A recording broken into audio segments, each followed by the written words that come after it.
Hi, and welcome to Let's Play Shadowrun Returns. Last time, not a lot happened, but we learned a lot of stuff.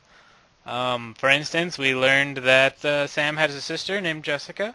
We learned that there's been a new new Ripper murder, out here on the South Seattle docks. And what else did we learn? Oh, we learned that that janitor dude is secretly an ex-runner who is awesome. And awesome. Also, this little thing is like a face. It's like, I'm so happy. It's like eyeball, and your big, happy, chewy mouth thing. Just thought I'd point that out, so you could never look at it the same again. Let us continue. We have arrived. Look at that airplane. Look at the model texture on that thing. It looks so cool. I know it's two-dimensional and all, but whatever. What happened to Paco? He left us? It's not cool. You guys care about anything? No? Okay, let's zoom out, I guess. Oh, we got someone to talk to here. We got a streetwalker. Are you like a nightcrawler? Streetwalker? Same thing? Hey, you looking for a good time? Know anything about the NTSB? Yeah, the bums around here have been stealing old crap from that place for years. Not worth my time, though. Thanks, doll. You've been a dream. Alright. Let's move up to the gate, I guess. Halt! Lone Star Guard. The guard looks bored. He toys with his gun absentmindedly, like he might shoot something on a whim, just to watch it die. Hey, you're about to trespass on corporate property. You looking to get dusted, street scum? Dang it, I should have got security etiquette, whatever.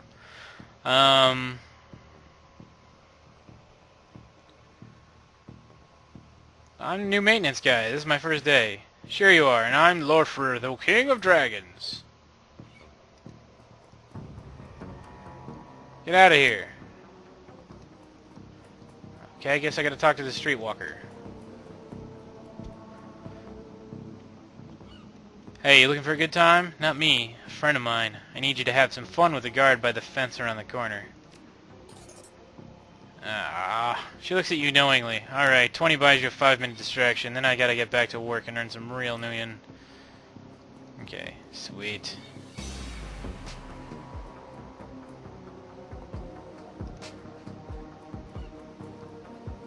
He's distracted. How do I get in? How do I get in? Oh wait, what? No. How? I don't get it. It looks like a gate, like a hole. I can punch it down, but nope. I don't get it. How do I get in?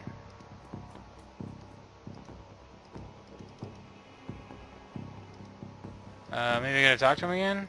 Like I go interrupts? I don't know. Oh, there's a ladder here. Makes sense now. Let's look at this, though. There's a gap between the fuselage and the building just large enough for someone of your stature to crawl through. It looks like you can sneak through here to bypass a security checkpoint. Damn it! I spent $20 for nothing. I gained 3 karma for making it in, I guess? Being a dwarf is awesome.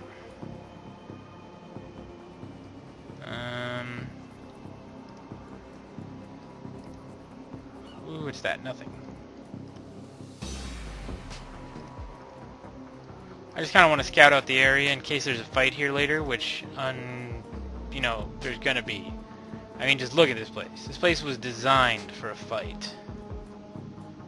I don't know how you just walk through that, but whatever. Ooh, stuff. Let's go pick up stuff. I like stuff.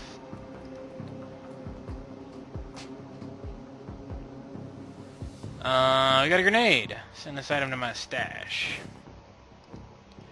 What do we got now? A grenade! Send this item to my stash. Sweet. Anything over here? Can I get up there? Or Z levels aren't accessible in this game. Apparently Z levels aren't accessible in this game. That's fine. I don't think they were in Fallout either, or if they were really just trouble. You're about to transition to a new location. Continue? Yes. I have gotten the grenades. Let us do this. Loading. The warehouse. Inside the large gray warehouse is as typical as the outside. High ceilings adorned with girders and rickety catwalks top a huge utilitarian room. Concrete and steel walls meet a concrete floor. This is a place for storing things and nothing more. Ha ha ha ha, floor, more. It rhymed. Woo! Despite the quiet on the outside, the inside is a hornet's nest of Lone Star officers going about their business. In the center of the activity is the Emerald Star Ripper's latest victim, with uniforms everywhere. No one stops you at the door. It seems this case hasn't leaked to the press yet. Lone Star or no, you've got a job to do. Yeah, we do, boy. Let's do this. So we got Mr. Aguirre, some orky dude. Where's the murder scene? I don't know. Let's go talk to Mr. Aguirre. Mr. Maguire. Oh, there's the murder scene. Took your sweet time, didn't you? You know the traffic like these days. Fill me in. We had time to go over the evidence while you were en route. Turns out this might not be a Ripper murder after all. I left the computer on in the office over there if you want to see for yourself. The victim worked there at the NTSB warehouse as a black box researcher. NTSB? The National Transportation Safety Board. This warehouse is used to go over the wreckage from plane crashes to try to determine what happened. The Vic was in charge of their highest priority investigation at the moment. We've gone through the victim's computer and his case notes indicate he was selling secrets. Idiot kept records. Well, you know what they say. Scientists don't make good criminals. And we got a mission at it. Tell me about it. Some runner like you probably offed him to cover up his corporate master's involvement and tried to make it look like the Ripper killings. Here's the office key. Check it out for yourself if you want. Okie dokie. Let's go talk to Shannon Half-Sky. Let's go talk to Dresden. And I forgot his voice already, so it doesn't matter. Flip! Surprised to see you here. Let me guess, Officer Aguirre tipped you off? Suppose you must have made an impression on him at the market yesterday. Or your crutch stick did, at any rate. He chuckles. I just imagine him, that's how he chuckles. He's like, he chuckles. Anyway, surprise! We got another Ripper victim on our hands. Looks like business is good for Dial-A-Morgue these days. Yes indeed. The victim's male, mixed Native American descent, age 38. Based on the condition of the body, it looks like he was killed around 2 in the morning. Cause of death? Unknown. Several internal organs were removed from the body after death. Quite gruesomely. I'm not sure if the killer even knew what they wanted before they started cutting. Not much else to tell yet, really. He does have lots of pre-existing scar tissue, so he probably had a major surgery at some point in the recent history. Unfortunately, with the organs gone, I can't determine the nature of the surgery. Any idea which organ he was after? Well, the killer definitely took the lungs. The more I look at it, though, the more the other missing organs may just be eviscerated with the within the chest cavity. Is McCluskey getting any closer to a suspect? McCluskey couldn't find his ass with both hands. Don't tell him I said that, though. How's Officer Aguirre doing on the case? He seems like a real go-getter. Aguirre would love to solve it before McCluskey and get his gold detective shield. Plus, he'd love to see McCluskey suck it in front of his superiors. God damn it, Joel. I hate you. He's already tried to bribe me to keep information from McCluskey and slip it to him. I'm inspired by their tireless pursuit of justice. Did you take the money? Do you have any idea how much this job pays these days, sir? I don't think Aguirre's officer's salary is going to do much to seduce me into helping him. It sounds like the Ripper is taking a different trophy from each victim. Sam's liver, this guy's lungs. Any theories? Sorry, I don't do theories. I'm just a scientist who happens to prefer dead people. Yes, dead people. However, while there was massive damage in the chest cavity, I can see that the victim's lungs were transplants, which is interesting since another victim's missing heart was also a transplant. So we have the heart being a transplant, we have the eyes, which were transplant. We have these lungs, which were a transplant. We know Sam was really sick and then came back okay, so his liver was probably a transplant. The other thing we don't know about is spleen dude, whoever that is. So, yes, taking transplanted things, I figured. Granted, modern medicine has made organ transplants relatively easy, but it is an odd coincidence. But as a scientist, it's just that, a coincidence. This is only the third body I've personally examined. One of our other branch managers handled the other two. If I find that more of the victims had organ transplants, I'll let you know. Well, you don't have to let me know. I could let you know, but I can't. Because I guess I'm supposed to be too dumb to figure that out. Who's that woman over there? No clue. She just showed up. Next of kin, I think. I'm gonna take a look around. Good luck. Thanks, Dresden. Let's go talk to Shannon Halfsky. You're not a cop.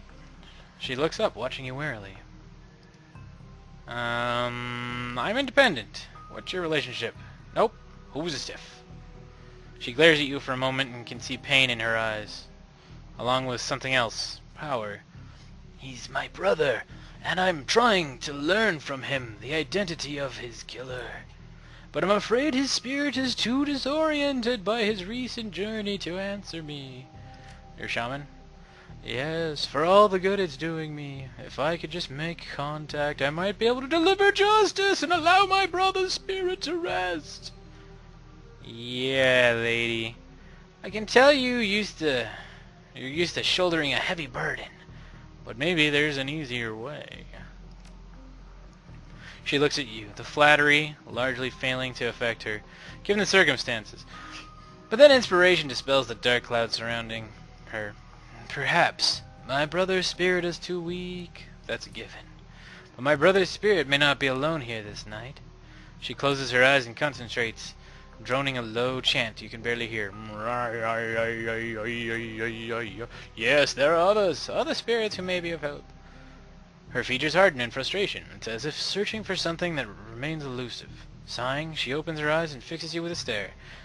But I can't do it alone. What do you need?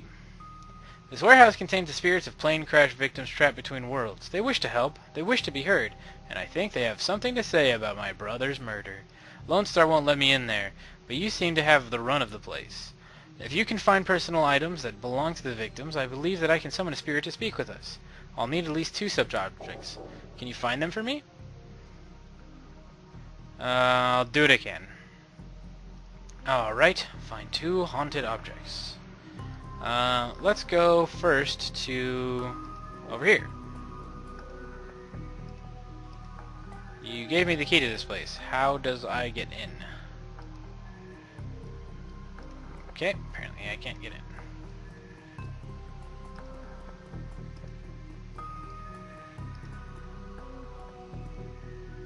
All by myself. Don't wanna be all by myself. Like seriously, what happened to Paco? There's a large pile of old shoes on the ground next to the airplane seats. They could be discarded luggage, or possibly the shoes worn by the occupants of the plane at the time of the crash. Let's dig through the shoe pile, because why not? Sorting through the shoes, you realize there are 3 shoes with no matching pair. A left blue sneaker, a right red high heel pump,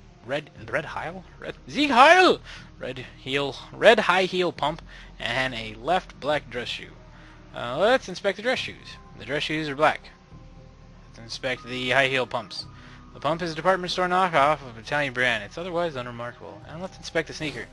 The sneaker is a child and has a musty, sweaty smell. Oddly, you get a sort of shock, as if static electricity when you touch it. This must be one of the items that the shaman was looking for. Awesome. Shoes. Can I not open this door? I want to go in there. Dang it.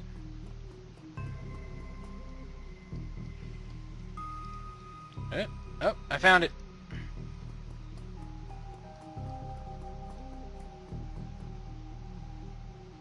I have a feeling we're going to be coming back here. It's hard to say whether this is a heap of items and refuse recovered from a plane crash, or simply trash that hasn't been taken out yet. Let's dig through the trash. A sticky substance of some sort seems to have seeped through the trash pile, and your hands are quickly covered with the stuff. Gross. After searching for a moment, you unearth a handful of interesting items. Let's inspect the cred stick. Sweet. Wow, 200, that's good. Surprisingly, the cred stick is still functional. You slot it into your PDA and is added to my account. Yeah, stealing from dead people, that's awesome. Let's inspect the earring, because that's boring. The earring is made out of burnished steel, formed into the shape of a small salmon. An intense primal fear washes over you as you touch its surface. This must be one of the items the shaman was looking for. You take the earring. Inspect the dented lunchbox. There's a grinning troll inside the lunchbox. Okay. God damn it! Alrighty, sorry about that. I don't know how to turn that. Wait, actually, hold on. Alrighty, fixed. God damn it. So annoying. Let's talk to the half guy, Shaman. Shannon, the shaman. Feels as though you've found enough objects. Yes, you're very astute. Here they are. You hand her the objects you found. She closes her eyes and chants over them for a time. When her eyes open again, they're filled with tears. Thank you. These items are all I will need. Shouldn't take me long to... What the hell is all this? Oh god, it's McCluskey.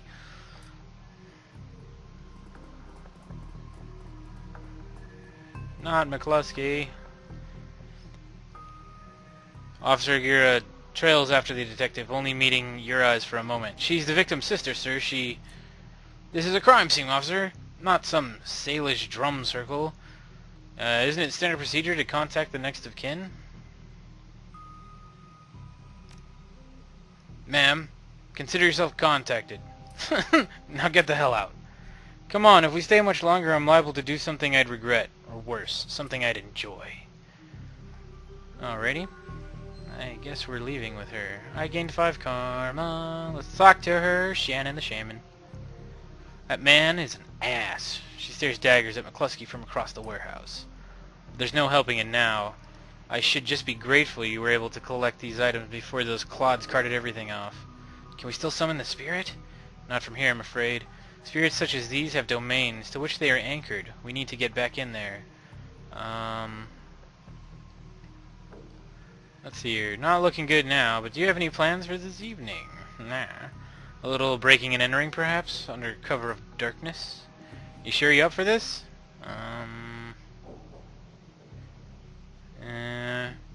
Maybe a rabbit hole, but I have to get to the bottom of it.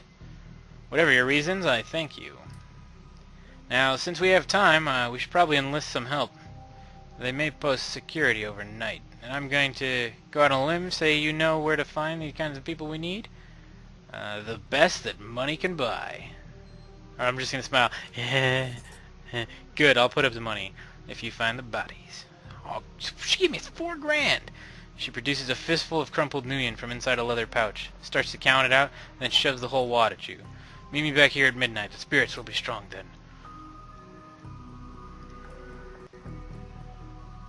How do I get in there? As you start to leave the warehouse, your comlink chirps, and the face of Coyote pops on the screen. Hoy, Flip. You're in the middle of something? Getting jerked around by a Lone Star, same old thing. I hear ya. I don't know why she's southern all of a sudden. I don't know if I ever told you this, but I was born in the Royale. You know, chip pushers like Stevie J ran the squats. Ran my world when I was growing up. I remember. Wiz. I have a cousin, Gino, who's been missing for months. He hit the sprawl about a year ago and immediately fell in with some tweakers, bad guys. They hooked him on high-amp dream chips. Started using him for all sorts of dreck. I tried to help him, but he pushed me away. Then he disappeared. I've been shooting up BTL labs ever... What? Oh.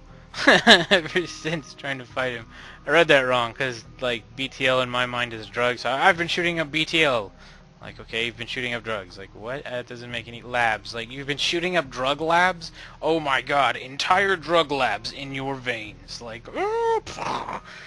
No wonder you lost your arm. Anyways, I'm guessing you have a new lead?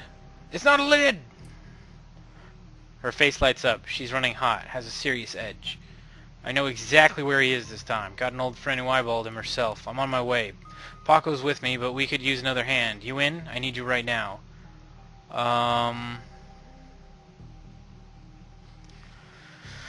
Ooh, this might actually have an effect on the game. Do I go with Coyote and find her brother thing, or do I continue to work on the Ripper stuff? Like, I really don't care about Coyote. But she's got a robot arm. And